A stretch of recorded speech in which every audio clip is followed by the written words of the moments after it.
Danny Gaffone for Boxing News, delighted to be joined by Eddie Hearn here in Manchester. It's Jack Catterall, Harlem Eubank Fight Week. Spoke to Jack yesterday, Eddie, and he admitted that he's got more to lose in this fight. What does Jack Catterall have to gain with a win over Harlem Eubank? I think that what Jack has done is taken this fight, because when you look at the options after a defeat to Barboza, really you want a fight that people are going to be interested in, and most of the time that comes through a domestic matchup. But a lot of fighters, the bigger name fighters, they don't really want to fight a up and coming Brit, because they're like, no, I don't want to give them the opportunity. But what Jack acknowledges is this is a good fight, this is a big fight, this is a fight that people are going to be interested in watching. So really a lot of this comes down to as well is how good is Harlem Eubank. You know, we know he's a good fighter. Is he a world-class fighter? We'll find out against Catterall, because if he's not, he'll get spanked. But if he is, then it's going to be a tough night for Jack Catterall, and there's a lot of pressure on him.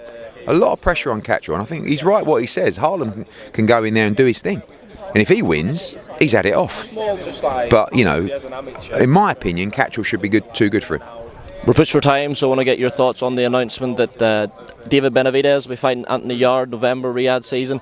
Now, we weren't told that talks for a fight between David Benavidez and Callum were particularly advanced, but it did seem that was more likely, certainly in the public eye. From your point of view, why is it Anthony Yarde, not Callum Smith? We couldn't get a deal over the line for Callum Smith. We've been trying to get a deal over the line to do the fight in the US.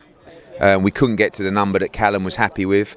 Then you've got to understand the position that Callum Smith's in. He's the WBO interim world champion. He's going to get called as the mandatory challenger, may even get to a position where that is an elevation to world championship.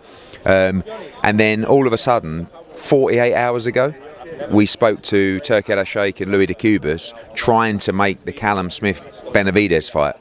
And we couldn't find the number.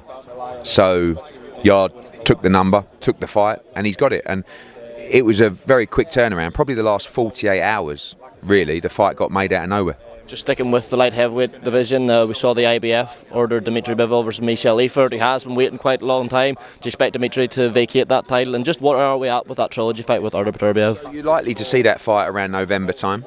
That fight is in the trilogy fight, not Eifert. Fight, yeah. And obviously Effort is due to fight our guy, Conor Wallace, and you know we co-promote with Tasman Fighters.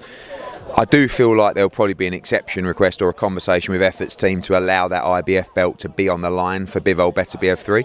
But it's been a while, and you know the IBF are a governing body that want to see action and want to see the mandatory challengers get their opportunity. So if that belt is vacated, it will be Effort against Conor Wallace for the IBF world title, which we'd be happy with as well. But my gut feeling is there's probably going to be some kind of exception request to keep the belt on the line for that fight. Just one last thing, I saw you say that Turki El-Sheikh can announce things out of the blue. He announced Tyson Fury's comeback for him, but it sounds more likely saying we're chasing a rabbit. Tyson's saying he wants to come back for that Alexander Usyk fight. Where does that leave us with Anthony Joshua, which, judging on social media, is the fight fans want to see Tyson in? I mean, look, I don't think anyone's interested in Fury Usyk 3, but Fury will be, because he thinks he won the first two fights, so he will want to naturally avenge that defeat.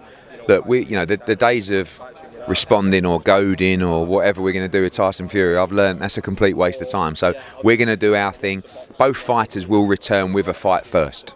Turki El-Sheikh said that to me last night. I know Turki El-Sheikh. All he wants to do is make the biggest fights. And Fury AJ is the biggest fight the country's ever seen, one of the biggest fights boxing's ever seen. So in my opinion, you'll see it in 2026, but we're ready.